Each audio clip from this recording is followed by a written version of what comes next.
Con una foto su Instagram, Gali ha voluto ricordare e salutare il piccolo Ledio, il bambino di 11 anni gravemente malato che il rapper aveva incontrato qualche giorno fa all'ospedale Gemelli di Roma. Nonostante le cure, Ledio è scomparso nelle scorse ore e il cantante di Cara Italia ha voluto dedicargli un lungo post su Instagram.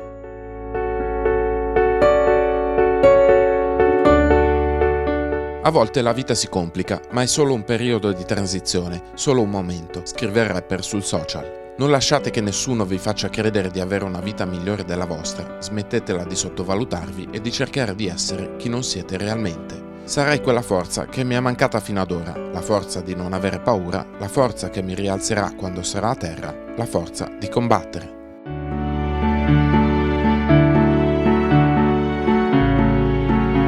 Gali aveva già ricordato il piccolo Ledio domenica 8 luglio in apertura del suo concerto a Lecce. Voglio dedicare questa esibizione a Ledio, 11 anni, che ci ha lasciati questa mattina, aveva spiegato il rapper. È un pensiero per tutte quelle persone che stanno passando un momento di difficoltà. Vorrei mandare loro un po' di energia.